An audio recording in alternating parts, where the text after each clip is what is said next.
Welcome everyone back to a brand new edition of Virtue's Brand of Wrestling right here on the BigVitoBrand.com, also known as Wrestling with Virtue over on WrestlingWithWrestling.com and Andre Corbeil's YouTube page. I am Virtue, and this short discussion this week, I want to talk about one, Charlotte Flair and her recent run as the NXT Women's Champion, and I describe this as such. Not Charlotte Flair's failed run as NXT Women's Champion, but WWE's failed run as Charlotte as NXT Women's Champion. And let's go back to Charlotte winning the Royal Rumble, okay? She gets that Roman Reigns treatment, right? She's been 10-time world champion. I don't know if it's 10 or 11 if you count the NXT ones. And the fact is, she's Ric Flair's daughter, so you got the nepotism, right? Because Ric Flair's a legend in the business, and he had a pretty good run in WWE. Most of his greatness was obviously NWA and WCW. But people get upset about Charlotte's push. You know, oh, it should be Asuka, it should be Bayley, it should be Sasha. Becky Lynch finally got her opportunity. Well, when you win the Royal Rumble, which is supposed to be the biggest event of the year in terms of getting to a main event match at WrestleMania, and at the time we didn't know the pandemic was going to happen and that WrestleMania would turn out to be at the Performance Center with no fans. But the fact that they had the winner of the Royal Rumble not go right after Becky Lynch's title, the man, the one who won it at WrestleMania last year by beating Ronda Rousey and Charlotte in a match, Charlotte, by default, winning the Royal Rumble, should say, I want Becky on the grandest stage of them all. So WWE's first problem was when Charlotte won the Royal Rumble. If they were going to have her do this weird NXT thing where she won that title for a couple of months, and I'll get to that in a little bit, then she should not have won the Royal Rumble. And she didn't even make the challenge. Rhea Ripley came out on Raw and challenged her. And just what a cluster, what a just huge, just contriving, just weird cluster bomb. Shayna Baszler probably, or Asuka for the second time or somebody, should have won the Women's Royal Rumble, okay? And then challenge, say Shayna, and then challenge Becky for WrestleMania if that's how they were going to do it. But the fact is Charlotte won. And the fact that they wanted Charlotte to do this NXT thing, look, people now are starting to question, did Charlotte fail? Right? You have the Wednesday night rating war with AEW, Dynamite, and NXT. And NXT has consistently lost. I think since the shows have been going head-to-head, NXT might have won 3, maybe 4 times in the ratings. And NXT is kind of around 600,000. I know it fluctuates, but 700,000 people every Wednesday night. And even with Charlotte Flair as their women's champion, the number didn't move. And that's where people will say, well, Charlotte's not a draw. Well, okay. They don't book her like a superstar should. She tries to present herself as that person, but if you're going to go all in with Charlotte Flair, she should be dominating the TV show. Maybe a segment at the beginning and a main event at the end, or just something. And the fact is they just dabbled her into NXT, right? What did she really do there? She was floating between the rosters, okay? If you're doing that, if you're the NXT Women's Champion and you're supposed to move the needle, not her fault. The fact that you're still on the main roster weekly makes, you know, obviously you're there, you're on the main roster, right? And you should eventually compete for a main roster title. It waters down, it diminishes the fact she was the NXT champion, women's champion. So WWE failed by, first of all, even putting her in that position when she should have clearly challenged Becky.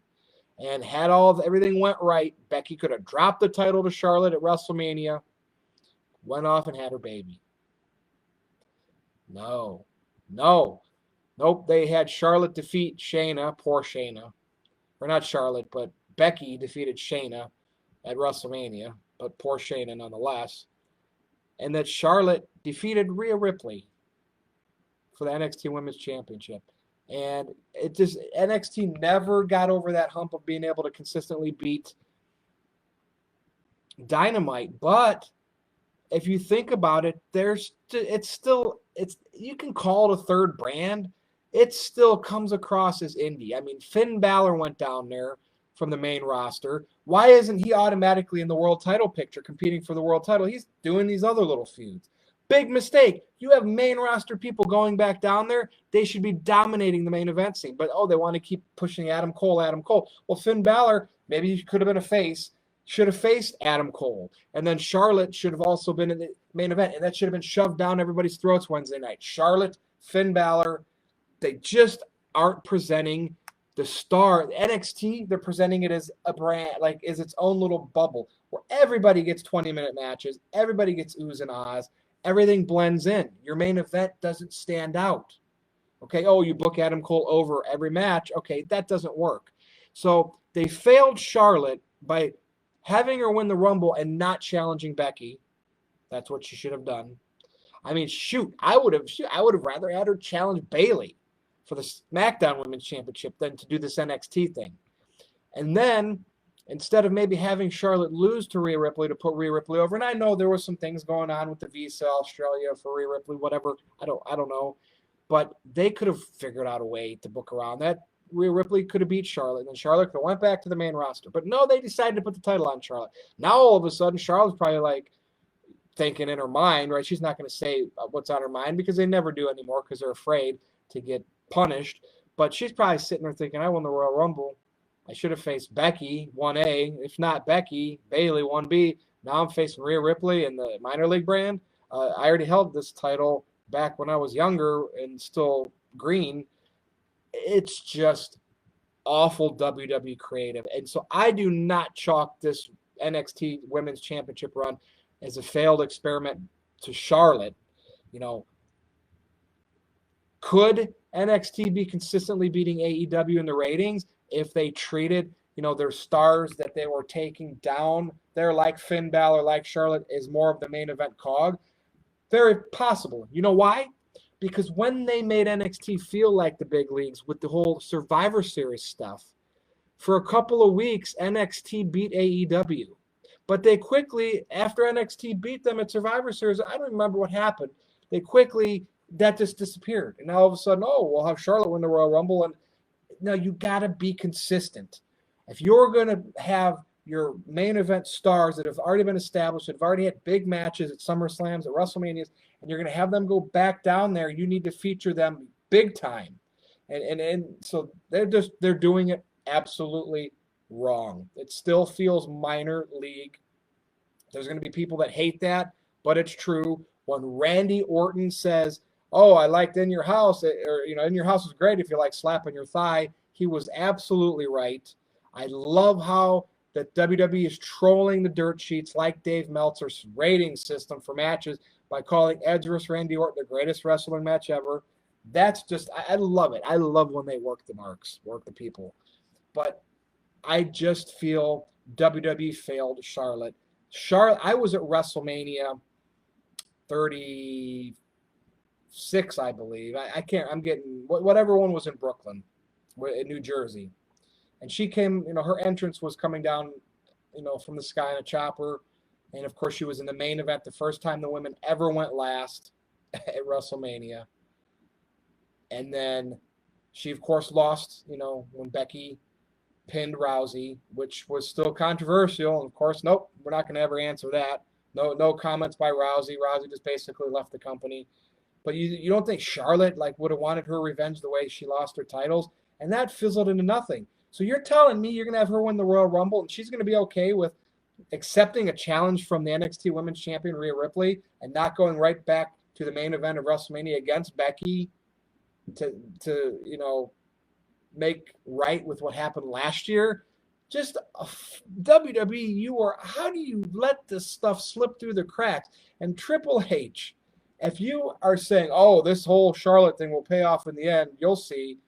No, unless you featured Charlotte exclusively to NXT in the main event every Wednesday night to make it elevated, to make it seem like this big new third brand, not a minor league brand, but they did not present it that way. And the fact that Charlotte was still on the main roster, and obviously she's on the main roster, right, because she's a main roster superstar, and eventually she's going to compete for main roster titles, which she's doing now. That just diminished the whole NXT Women's Championship thing. So it wasn't failure on Charlotte's part. If the creative and the booking was done right, weeks and weeks of buildup, and even way before that, if they would have ran with the ball of the NXT superstars being equivalent, if not better than the main roster stars, when the whole Survivor Series thing happened, when NXT actually beat AEW in ratings for a couple of weeks, and they pushed all that to Charlotte winning the Rumble, and she wanted to challenge for that, I could see them actually winning more ratings week. I could see those ratings increase, but they're not treating it like that. They're just, oh, okay, yeah, well, we're just happy to appease our NXT fans. But look, WWE creative and booking is so bad. They can't even bring main roster stars back to NXT to have them beat their competitors at AEW. And on top of that, their main roster ratings are shrinking. Like Raw, 1.7, 1.8, SmackDown, 2 million. Yes, it's in a pandemic. Yes, no fans in attendance. But look, you are booking yourself into oblivion. I'm not saying go bring back the Jim Cornettes and the Jim Ross, the Vince Russos, Jim Ross, anybody that was there when the ratings were better, the peak boom in the Attitude Era. I'm not saying do that, but come on, think of something. You want to cater to wrestling fans, right? The wrestling fans that want the long matches. Okay, they're going to watch no matter what. Okay, you don't always give them those long matches with all those false finishes, and you mix in more sports entertainment. Sure, they might bitch about the sports entertainment part, but they're going to still watch. Meanwhile, if you put more sports entertainment and cool stuff in there, some of the casuals might come back. You're never going to get probably 4 million plus again, but at this point, you need to stop the bleeding and at least try to get some of those casuals back if they actually see their main stars that they like presented strongly every week, not 50-50 booking, not, to open the show in the middle of the card, consistently in the main event. Austin, when he was at his peak, was in the opening segment of pretty much every Raw, did something right around the middle, and was always at the close. Okay? That's how you book your top stars. When you don't book a Roman Reigns like that or a Charlotte like that, how are they supposed to get over as those top stars? Look, I get it. Nepotism, they're polarizing. John Cena was kind of in the same vein. People say, well, when Cena was at the top of the company, they were still drawing 4 million plus. Well, when Cena was at the top of the company, during his run, they still had Undertaker, Triple H for a while, Shawn Michaels for a while, CM Punk, Brock Lesnar came back. He had a very, very huge supporting cast. Today's top stars, you got an occasional Brock Lesnar. Who are the supporting cast? Every era of main events, you need a supporting cast. Hulk Hogan, Hulkamania had the Ultimate Warrior, had the Macho Man, always had a big plethora of heels to go up against him. Then the Undertaker came, then you had Yokozuna, Bret Hart, Shawn Michaels, Diesel. Okay, Undertaker was still around. Then the Attitude Era hit. Triple H, Mick Foley, Austin, Rock, Kane.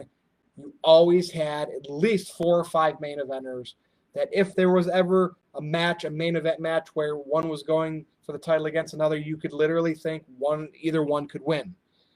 Even though, your Austins went over a lot. But look, what has it been since Cena's been pretty much part-time and gone?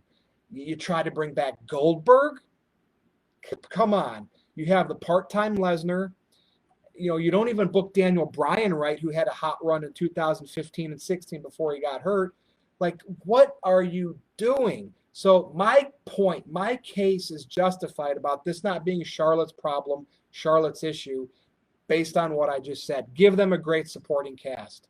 Charlotte won the Royal Rumble. She should not have been dabbling in NXT. If you were going to do that, then you literally have to make it a third brand, as almost if NXT is better than Raw.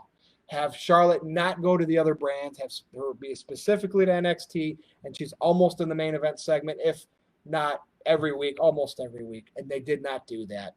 They had her on the main roster still, obviously, because she's a main roster star. And, oh, well, she happens to be the NXT Women's Champion now. She'll pop in from time to time. It's not going to move the needle, okay? And I'm not saying if they did it a different way, NXT would get to 1 million, but shoot, come on. Look at Vince Russo's theory. Shock TV, a bunch of crazy angles, get everybody on the show involved. Attitude Era, boom period, right? We got to see the Rock's talent shine, Austin's talent shine, Foley's talent shine. A lot of these people on record saying they love their creative freedom that the writing back then gave them. Okay, look at his run in TNA, Vince Russo. TNA, he had up to 2+ million, which now is where Raw and SmackDown are. And people crap on his booking. Look at WCW 2000. Oh, as many things as he was throwing against the wall, they were getting 3 million people. What's wrestling getting today? But back then, it was not good, and they sold the company. Come on, people. You can have a perfect blend of professional wrestling, sports entertainment. You can make 4 to 5 main eventers. You can push them strong. You can thread the main event stuff throughout the show, beginning of the show, middle of the show, the end, sprinkle in all the mid-card stuff. They did not do that properly with Charlotte Flair, and it shows. The WWE's 2020 way of booking and writing reflect on how Charlotte Flair winning the Rumble and winning the NXT Women's Championship could not move the needle on Wednesday night for NXT. Not Charlotte's fault. If it would have happened the way I thought it should have happened, where she would have been exclusive to NXT and the main event consistently, maybe even more so than Adam Cole, and the needle didn't move, then I would eat crow and say, I was wrong. WWE didn't do that. We're never going to know. She should have been on Raw this whole time, not in NXT. Been on Raw, getting pushed, being there for when Becky left. Then you could have Charlotte and Asuka, and it would have made sense now, not just, oh, let's drop this NXT title from Charlotte. She can go back and feud with Asuka. Just absolutely nuts. And Raw could maybe still be doing 2.2 million, which isn't great, but look where it's at right now, 1.7, 1.8. And I'm not just saying Charlotte specifically. Again, 4 to 5 main eventers, and that can consist of maybe 3 or 4 guys and a couple of the women. Now you have the women's division bigger than it was back in the Attitude Era. You could have 6 or 7 main eventers if you count a couple of women on top of the men. But they just don't book it right. And I get so irritated. I get so irritated that they just don't know how to book talent. And I'm sorry. You can say Charlotte's not good at this, not good at that. She's a star. She has the Flair legacy. She can work. She can wrestle. There's a lot of people in the business that will vouch for that. So take it with a grain of salt. I don't care. I am Virtue. Thank you for listening. This has been Virtue's Brand of Wrestling right here on thebigvitobrand.com, also known as Wrestling with Virtue on wrestlingwithwrestling.com.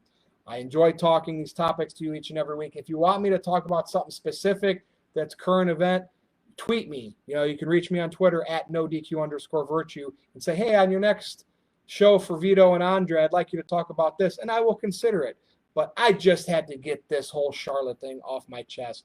So feel free to reach out to me. You can also go to my Facebook page, nodq.com/virtue with the lowercase v.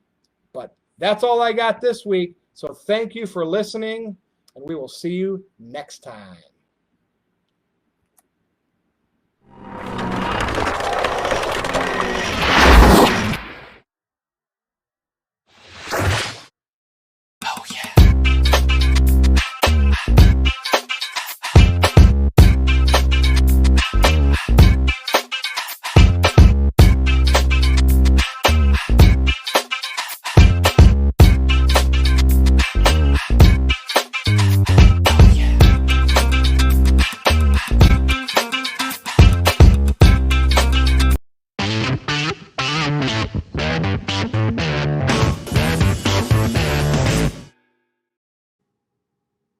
Oh, Vito. You know why you're doing this, too. Because you know already, don't you? I don't know shit. Duh. You won this week. No shit.